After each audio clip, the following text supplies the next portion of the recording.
Welcome in. It is day 300, and you're speaking with the Meeples Champion.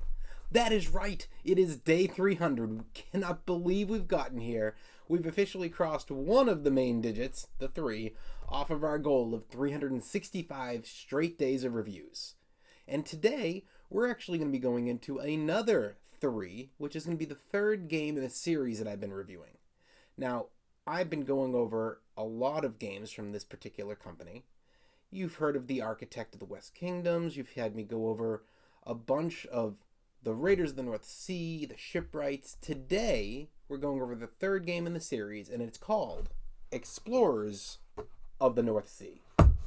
Now, this game is different as you're actually going to each be starting in different locations. You each have your own board, and you're going to be branching off of this and trying to go and traverse the islands and raid. So, you're going to have every turn starting off where you'll have a hand of different hexagonal pieces and you'll place it to the board. It's going to come off of yours. You have to make sure it matches up properly, water to water, land to land, and you're going to try to be building up islands. And as you place out each tile, you're going to have different things that could show up. It might say place out a random outpost, which means you don't know what it is, but there's an outpost you can raid. It might say place out an animal. You're going to have some kind of a livestock available on that island. And it might say place out an enemy ship. You have an enemy ship that you could go battle. So you're going to place that out, and then you're going to use up to 4 actions on your turn. You're going to be able to load your long ships, unload your long ships. You can battle other ships. You can fight outposts. You can go and land on these different areas and try to conquer them, place your houses. As you play the game, you always lead off by placing a tile, and you're going to have the person to the first person's right is going to have what they call a winter tile. You're going to keep going until eventually that person does not have any tiles to place. This should line up to be the 48th turn, and that'll be the end of the game. That's where you score. Now, the scoring gets interesting. You're going to score, and everything's cumulative. So if you're collecting livestock, you're going to get different sets. So if you have a set with 4 different, you're going to go, okay, 1 point for the first animal, 2 for the second, 3 for the third, 4 for the fourth. Then you might have 2 of those animals again. You're going to get 1 and 2, and then a third one. You're getting 1. And you add them all up, and there's your livestock points. If you have been taking out the outposts, you're actually going to flip those over, and they're each going to be different amount of points. So you don't know what it is that you got until you conquered it. You get 1 point for every ship, and then you're also going to be placing out houses, and those are the same as the livestock. For every additional house you spend that you've created, you get an additional point. So you get 1 for your first house, but 2 for your second house, 3 for your third house. So that's your main points. And then there's also going to be that you're going to have a captain, somebody who's in charge of your ships. You get dealt 2 at the start of the game, you pick 1, and they give you special scoring circumstances for your group. So you're then going to use those and see what your extra points are. You're going to add all this up on the scoring sheet, figure out who wins. It's pretty straightforward. It's a pretty fun game. I love the Raiders of the North Sea, and that's my preferred one in the series. But compared to Shipwrights, which I was not a fan of, Explorers is actually a pretty fun game. That being said, why don't we jump in? Let's talk our 7 categories and see where this game lands for us.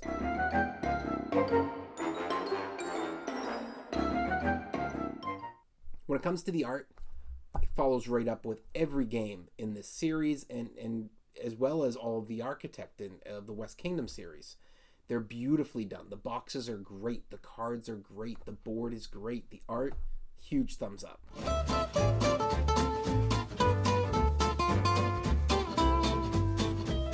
Your components. So primarily you're dealing with cards and you're dealing with wooden pieces. You now in this game also have lots of hexagonal cardboard pieces to put out there for your boards. It's all really well designed. Thumbs up. Price. This game's in that $40 range. You might see it for $45-ish, possibly $50, but this one ends up being, I think, $40 most of the time. You're going to find it in 2, maybe 3 of every 5 board game stores.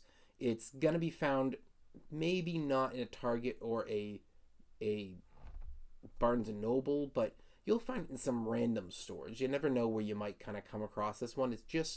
It's part of such a large grouping of a popular company. When you're talking Renegade Games, then this game tends to be just part of the 2 big series they have.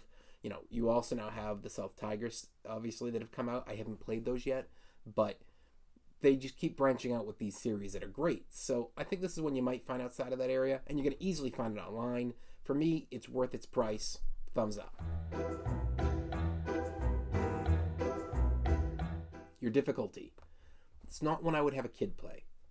And I think a beginner could try it, but it's not my preferred spot for beginners. I think experienced will love this game, and I think that experts will like it because it is a fun game, but just like the Western Kingdom games, when it comes to anything with the North Sea, you have that ability to actually combine the 3 games and to get your side game that lets them become a big series play. And I think that experts love that idea, so this gets to fit into an expert realm because of that. So for me, it's a thumbs up.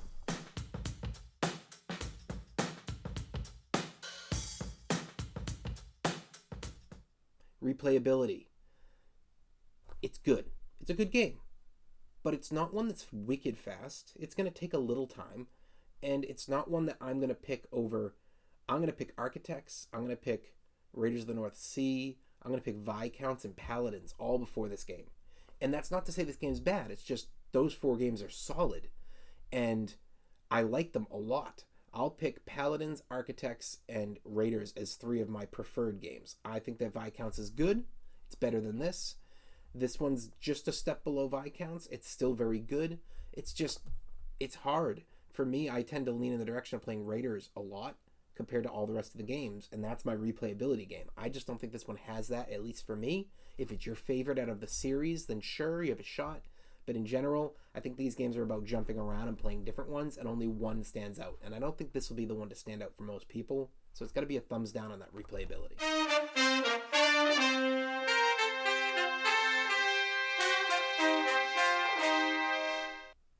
Keys to victory. It's up to you. Are you going to try to explore more? Are you trying to find more of the livestock to try to get points there? Are you trying to get houses out by getting more islands? Are you trying to go and attack ships? Are you trying to attack outposts? What's your special ability? Are you trying to do that? There's a lot of option here. So for me, I think that the big thing with it is making sure how you want to attack. One of the interesting facts is that I believe you get 3 different hexagons to choose to put down for your board. So if you notice somebody's going for something, or at least it looks like they might be, and you have a bunch in your hand, but you have one that's not, you might choose to keep not choosing that and to grab something different. Because 1, you know you're not going to have a shot at a lot of livestock because you see a lot of people are placing it out. But 2, you're giving them hope there's more livestock available, and you're hiding away the fact that you have knowledge that they don't. And if you do it right, hoping that you don't pull a 3rd livestock, you might have a chance to deceive somebody into thinking they have better odds, and they don't. You've decreased the odds. You've taken some out of there. That's another key to your victory. It's not a guaranteed key. There's the luck factor. There's the, do they have a bunch in their hand already anyways? But it's a great way to try to put together a plan. So for me, I think the keys are there. Thumbs up.